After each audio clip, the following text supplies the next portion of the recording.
Hello viewers, আসসালামু আলাইকুম viewers, কেমন আছেন? আশা করি অনেক অনেক ভালো আছেন ভিউয়ার্স। আজকে আরেকটা ভিডিও নিয়ে চলে আসলাম। আজকের ভিডিও টপিক হচ্ছে আপনার কিভাবে ইমোর অ্যাকাউন্টের নাম্বার চেঞ্জ করবেন। অর্থাৎ আপনারা কিন্তু অনেক কারণে কিন্তু ইমোর নাম্বার চেঞ্জ করার প্রয়োজন পড়ে।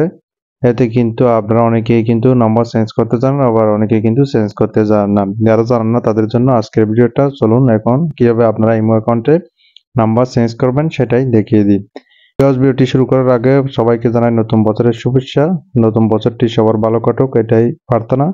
ওকে, চলুন এখন ভিডিওটি শুরু করা যাক। প্রথমে ইমো নাম্বার চেঞ্জ করার জন্য আপনারা ইমোতে চলে আসবেন। তারপর এখান থেকে আপনারা আপনার ইমোর প্রোফাইলে চলে যাবেন। তারপর এখান থেকে আপনারা একটু মাঝখানে দেখতে পাচ্ছ সেটিংস, এই সেটিংসে ক্লিক দিয়ে দিবেন।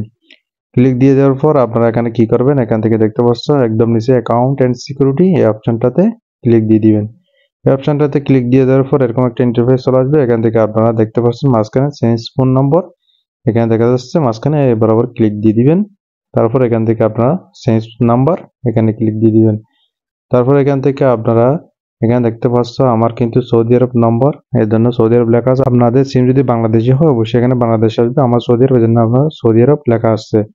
এখান থেকে আপনারা বর্তমানে ইমো অ্যাকাউন্টে যে নাম্বারটি আছে সেই নম্বরটি এখানে আপনারা দিয়ে দিবেন। তারপর আপনারা এখানে নাম্বার চেঞ্জ করে যে নতুন নম্বরটি অ্যাড করতে চাচ্ছেন সেই নম্বরটা এখানে দিয়ে দিবেন। সেই নম্বরটি দিয়ে দেওয়ার পর এখান থেকে দেখতে পাচ্ছ আপনারা জিরো দিবেন না, জিরো বাদে সবগুলো দিয়ে দিবেন। তারপর এখানে নম্বরটা যদি এখানে পুরাতন নম্বর, তারপর নতুন নম্বর দেওয়ার পর এখান থেকে টিক চিহ্নতে ক্লিক দিয়ে দিবেন। তারপর এখানে কন্টিনিউতে ক্লিক দিয়ে দিবেন। তারপর ওকেতে ক্লিক দিয়ে দিবেন। তারপর এলাও চাইলে এলাও দিয়ে দিবেন।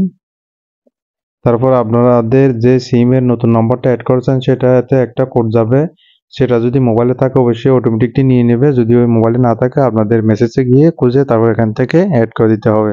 আমার মোবাইলে সিমটা রয়েছে এই জন্য অটোমেটিকলি নিয়ে নিছে। এখন নম্বরটা কিন্তু চেঞ্জ হয়ে গেছে। এখন নম্বরটা আগে একটা ছিল, এখন কিন্তু চেঞ্জ হয়ে আরেকটা হয়ে গেছে। অবশ্যই আপনারা এভাবে নম্বরটা চেঞ্জ করে নেবেন। যাদের চেঞ্জ হয় না অবশ্যই কমেন্ট করবেন, তাদের সেই সমস্যা নিয়ে আমি আরেকটা ভিডিও করব। অবশ্যই আপনারা এভাবে চেঞ্জ করে নেবেন এবং চ্যানেলটি সাবস্ক্রাইব করুন এবং লাইক করবেন। ধন্যবাদ, দেখা হওয়ার কোনো পরবর্তী ভিডিওতে।